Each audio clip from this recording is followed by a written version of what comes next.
So, what's up mga katropa sa panibagong araw, panibagong video na naman dito sa aking YouTube channel. And yun mga katropa, matagal-tagal na tayong nawala sa pag-vlog, no? Almost 2 years na. In 1 year, so hindi na ako marunong mag-vlog. And yan pa rin, very talkative, ligat lang. Sa tagal na natin nawala, 2 years na yata, no? Di ko in-expect na yung mga content ko tungkol sa Rusi, yung Delta X125 na Rusi, is lumaki yung mga views dun, dumami yung mga views dun.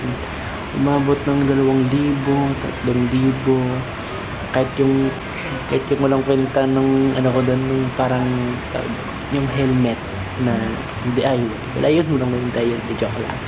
So hindi ko na-expect, no, na lumakas yung dumami yung views ko dun sa Rusi Delta X125. Papakita ko na lang yung mga lumang clip ko. As of now, okay pa rin yung Delta ko, yung Rusi ko ng motor. 2 years na din akong nagde-delivery ride, and kasama ko, ginagamit ko yung Rusi na Delta X. So okay naman, yung mga issue ganun pa rin. Yung issue talaga nung ranasan ko sa Delta X125 ko is yung gulong sa likod, panglikod. Awit yun, nakapalit na ako ng gulong. Dapat kasi pag bumili kayo ng Delta X125 na Rusi, palitan nyo na agad ng gulong, pre. Napaka masyadong mabilis kasi mabutas yung so much better na ipa-tubeless nyo yung motor nyo.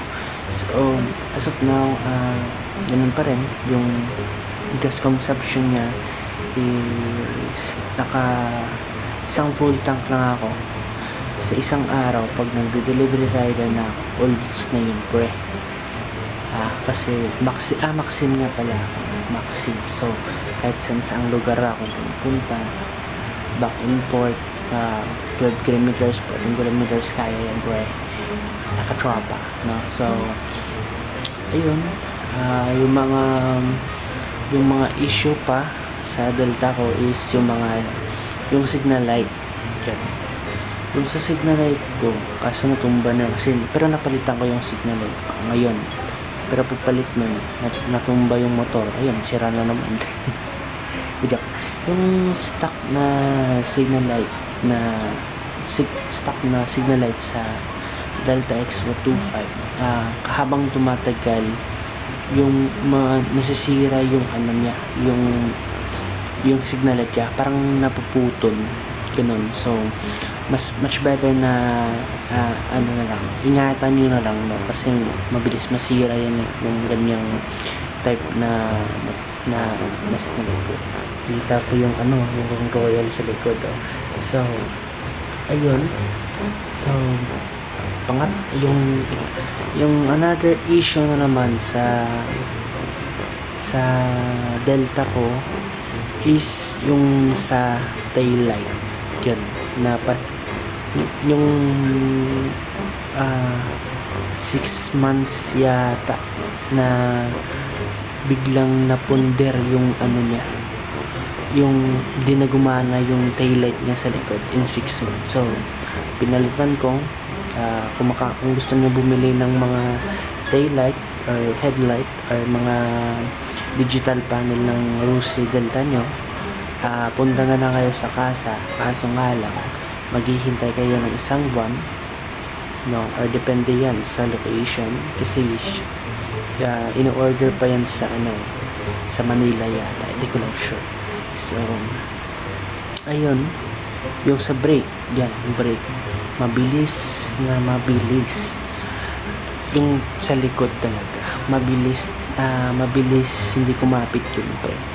As of now, brake pa rin yung pinapagpumahan ko ngayon, yung sa harapan. So di ko pa kunaya. So yan lang talaga yung mga problema sa Delta. And for sure, Another din, ano pa yung mga problema ko sa Delta ko nito. Napakahirap pa. Ano pa yung mga problema ko sa Delta ko? Ayun, yung mga tornilyo. Mabilis, hindi makalawang. Mabilis ano yung tornilyo. Yung tornilyo, dapat higpitan nyo na lang, no? Kasi yung dapat double higpit na lang sa tornilyo kasi mabilis ma-loose yung tornilyo ng ng Rusi Delta X. So sa motor na ito, sinasabi ko, wala yan sa brand. Tandaan nyo yan mga katropa. Wala yan sa brand, kundi sa pag-aalaga yan sa motor. Depende yan sa iyo kung paano ka umalaga, paano ka mag-maintenance. Ganun lang kasi ito. So, I hope na na-share ko na yung mga issue sa Delta X125 in 2 years. Yung mga issue, no, na-share ko na lahat. Ayun pala, isa na lang, yung sa bearing niya, yung sa handlebar niya, yan. Issue din yun, isang issue din yun, parang gumagalaw kapag nagpe-preno. So yan talaga yung ipapaayos, ano, paayos ko pa, kaya ganun, yan lang yung mga issue ngayon sa basta maintain nyo lang, change oil lang palagi, change oil lang yung first stop is the best. Change oil lang palagi and ganun. So maraming salamat mga tropa. Nasabi ko ng lahat. Peace. I'm out.